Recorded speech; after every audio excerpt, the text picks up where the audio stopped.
বিসমিল্লাহির রহমানির রহিম। মেন্স ফোরামে মানুষ মানুষের জন্য মরহুম স্যার হাফিজউদ্দিন শিক্ষা সহায়তা এই অনুষ্ঠান থেকে খাদ্য সহায়তা ভোগী একজন সকল ভোগী মানুষ। আমি ব্যক্তিগতভাবে রকেট ফাউন্ডেশনের কাছে কৃতজ্ঞতা প্রকাশ করছি এই কারণেই যে আজকে রকেট ফাউন্ডেশন কর্তৃক আমাকে যে খাদ্য সহায়তাটুকু দেওয়া হচ্ছে, এটা আমার আপনজনেরা কখনো এই সাহায্যের হাতটা আমাকে বাড়িয়ে দেয়নি।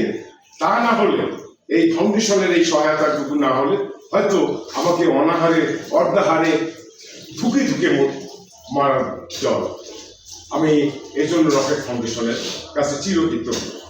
তো মূলত যে বিষয়টা খাদ্য সহায়তার আওতায় আসছি আমি বিগত কিছুদিন আগে, যখন আমাদের খাদ্য সহায়তা মাসিক ভিত্তিতে বা বিশেষ বিশেষ কোনো দিবসে দেওয়া হতো, তারপরে বন্ধু আমার যে একটা কষ্টের ছাপ, মুখের ছাপে দেখতে পাই যে কাশেম সম্ভবত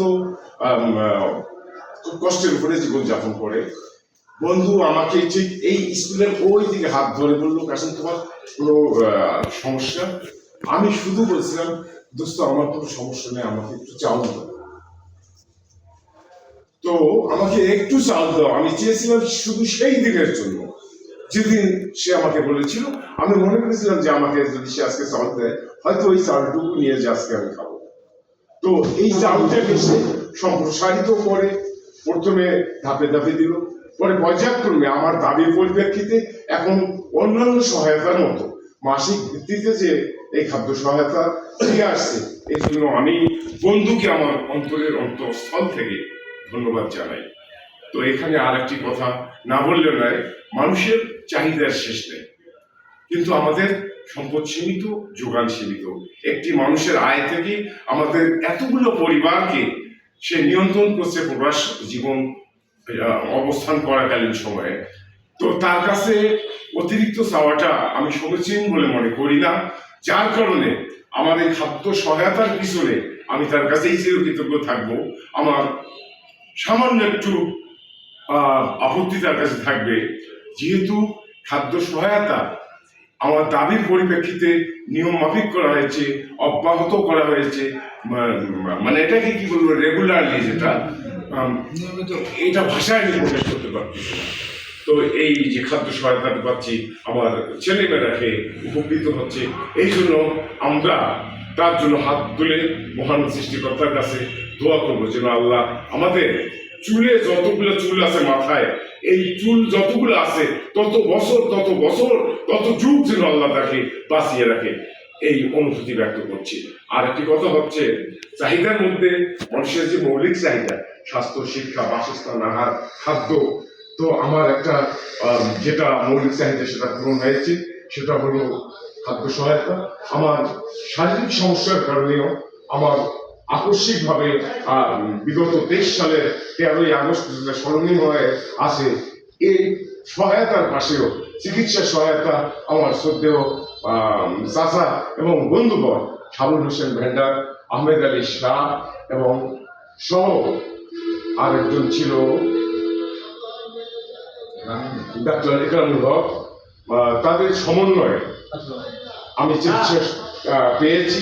আমার যেটা ট্রিটমেন্টের ক্ষেত্রে যা যা দরকার সেগুলো সহযোগিতা তারা করেছে। তারপরেও আমি এখনো অসুস্থ আছি, আর সেটা হলো যে আমার তীব্র শ্বাসকষ্ট, প্রতি শীতে আমার জান যায় অবস্থা, এই অবস্থায় আমি জীবনযাপন করছি। তারপরেও আমি কখনো বলি নাই যে আমাকে চিকিৎসা সহায়তা দেওয়া হোক। কিন্তু আর একটি কথা, যেহেতু আমার বন্ধুর ছেলেমেয়েরা, মানে আমাদের সকলের ছেলেমেয়েরা আছে, আমাদের অভিভাবক যারা আমরা আছি, বন্ধুগণ আমরা যারা আছি, সবার কাছেই আমি একটা মিনতি করি, আমার শিক্ষা সহায়তার আওতায় আমিও আসতে পারতাম, কিন্তু লজ্জা আমি বলতে পারি না। কেন? একটা মানুষ কয়টা সহায়তা চায়, বিবেকের কাছে আমি নিজেই হেরে যাই। আমার মেয়ে আজকে একটা, ওর নাম হচ্ছে কাশ্মীরি মাকসুদাত লিভা, ও 9ম শ্রেণীতে লেখাপড়া করে কফেস্টয়েডি হয়েছে। আমি তাকে পড়াশোনা করাতে পারিনি, ইদানিং সে বিয়ার যোগ্য হয়েছে, হয়তো আপনাদের দোয়ায় টুডে টুমরো তার বিয়ে হয়ে যাবে, যেহেতু ব্রেকআপ স্টাডি হয়েছে, তাকে নতুন করে বা সহায়তা দিয়েও আর উঠে তুলে নেওয়ার কোনো দরকার নাই। তো আমার পরিশেষ অনুরোধ থাকবে, কোনো কারণে আমি যদি স্বাস্থ্যগত সমস্যায় জটিল অবস্থা ধারণ করে কখনো আকস্মিকভাবে মৃত্যুবরণ করি, আপনারা সবাই মিলে আমার এই অপহৃত মেয়ে কাশ্মীরি মাকসুদাত লিভা, যে বর্তমান ব্রেক অফ স্টাডি হয়ে আছে, আমার ঘাড়ে চেপে আছে, এবছরেই তাকে আল্লাহ যদি তৌফিক দান করে হয়তো বিয়ে দিয়ে দেবো। তো এক্ষেত্রে সবার সহযোগিতা, আমি মরে গেলে সব বন্ধু, আমার বন্ধুর ছেলে মেয়ে যারা আসো, তোমরা সবাই আমার বাড়িতে গিয়ে মেয়েটাকে পার করবে, এই অনুরোধ রেখে সবার সুস্বাস্থ্য দীর্ঘায়ু কামনা করে, বিশেষ করে মহান আল্লাহ পাক যেন আমাদের এই যে মানবিক উন্নয়নের কাণ্ডারি রকেট ফাউন্ডেশনের প্রবক্তা সেই বন্ধু একে ইসলাম রকেট, তার উত্তরোত্তর সমৃদ্ধি কামনা করে, তার পরিবারের সমৃদ্ধি কামনা করে আমি বিদায় নিচ্ছি। সবাইকে ধন্যবাদ। আসসালামু আলাইকুম।